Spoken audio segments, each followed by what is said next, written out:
Assalamualaikum warahmatullahi wabarakatuh. Nama saya Amralti Adnin. Di sini saya akan melanjutkan penjelasan pada video kedua. Video pertama tadi saya sudah menjelaskan tentang masuknya Islam di kota Makkah. Maka pada video kedua kali ini saya akan menjelaskan tentang sejarah munculnya Islam di kota Madinah. Di kota Madinah. Di kota Madinah itu terdapat dua suku yang berbeda, yaitu ada bangsa Yahudi dan suku Arab, di mana bangsa Yahudi ini terdiri dari suku Bani Nadir dan Bani Quraizah, ya, dan Bani Quraizah. Kemudian di suku Arab itu terdapat suku Aus dan Hajraj. Nah, kedua suku tersebut sering mengadakan perselisihan dan pertikaian di antara keduanya, hingga pada tahun ke-10 dari diutusnya Nabi Muhammad SAW menjadi rasul, pergilah seorang dari suku Hajrat ke Mekah, lalu Nabi menyambutnya dengan baik dan dia itu disambut di tempat Al-Aqabah. Nah, dia itu berada di Al-Aqabah, sehingga pada tahun ke-12 dari kenabiannya, Nabi Muhammad SAW bersama dengan suku Hajrat itu melakukan perjanjian Aqabah pertama. Yang mana perjanjian Aqabah pertama ini juga disebut dengan perjanjian wanita. Kenapa dinamakan perjanjian wanita? Karena pada saat itu ada seorang wanita yang ikut, yaitu Afra binti Abid ibnu Salabah, ya. Afra binti Abid ibnu Salabah yang ikut pada saat itu, sehingga dinamakan perjanjian wanita. Adapun perjanjian Aqabah pertama berisikan tentang kami tidak akan menyekutukan Allah, kami tidak akan melakukan zina, kami tidak akan mencuri, kami tidak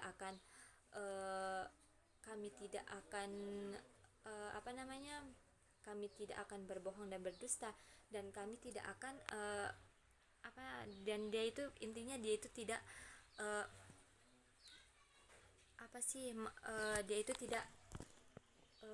Nabi Muhammad, dia itu tidak mendurhakai Nabi Muhammad, intinya seperti itu. Kemudian setelah perjanjian Aqabah pertama pada tahun ke-12 kenabian Nabi, kemudian pada tahun ke-13 dari kenabiannya, terciptalah ada 73 orang dari Madinah juga pergi ke Mekah untuk meminta Nabi Muhammad SAW untuk diam di Madinah. Setelah itu, setelah datangnya 73 orang tersebut yang meminta Nabi Muhammad SAW untuk pindah ke Madinah, maka terbentuklah perjanjian Aqabah kedua, di mana di sana titik temu tersebarnya agama Islam dan titik temu di mana meluasnya ajaran agama Islam dan terkenalnya ajaran Islam ke seluruh penjuru dunia. Lalu apa faktor yang menyebabkan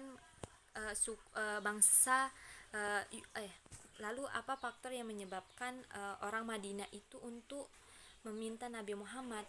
Faktornya itu salah satunya karena di Yatsrib itu sudah terlebih dahulu itu mengenal dan mendengar adanya agama Allah, terus wahyu-wahyu, kemudian agama tauhid itu di kalangan bangsa Yatsrib itu sudah mendengar terlebih dahulu, sehingga dia itu yang menyebabkan dia itu ingin masuk Islam gitu.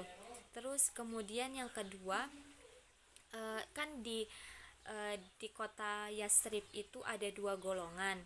Nah, dua golongan itu sering mengadakan perselisihan, sehingga dia itu membutuhkan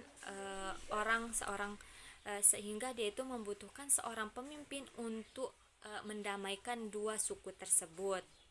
Maka berhijrahlah Nabi Muhammad Shallallahu Alaihi Wasallam ke kota Madinah. Tetapi hijrahnya Nabi Muhammad Shallallahu Alaihi Wasallam ke kota Madinah itu tidak seperti yang dibayangkan, tidak mulus seperti yang dibayangkan. Bangsa Quraisy itu tetap menghalalkan segala cara agar Nabi Muhammad Shallallahu Alaihi Wasallam tidak hijrah ke Madinah. Hingga pada akhirnya Nabi Muhammad Shallallahu Alaihi Wasallam meminta Ali bin Abi Thalib untuk tidur di rumahnya. Nah, karena kan rumah Nabi Muhammad Shallallahu Alaihi Wasallam dikepung oleh kaum Quraisy, dia itu tidak mengizinkan Nabi Muhammad Shallallahu Alaihi Wasallam untuk berdakwah, untuk hijrah ke Madinah. Akhirnya Ali bin Abi Thalib tidur di rumah Nabi Muhammad, dan suatu ketika pada tengah malam itu datanglah pertolongan dari Allah, dan sehingga kafir Quraisy itu tertidur, dan pada kesempatan kali itu Nabi Muhammad dapat keluar dari rumahnya dan digantikan oleh Ali bin Abi Thalib. Setelah keluarnya Nabi Muhammad Shallallahu Alaihi Wasallam dari rumahnya, dia akhirnya berjalan beberapa kilometer dari sana, dan pada akhirnya bangsa Quraisy itu terbangun dan melihat Nabi sedang tidur. Ternyata Nabi yang dikira Nabi itu adalah Ali bin Abi Thalib. Nah, saat itulah bangsa Quraisy langsung menanyakan, mana Muhammad, dan Ali bin Abi Thalib tidak mau menjawabnya.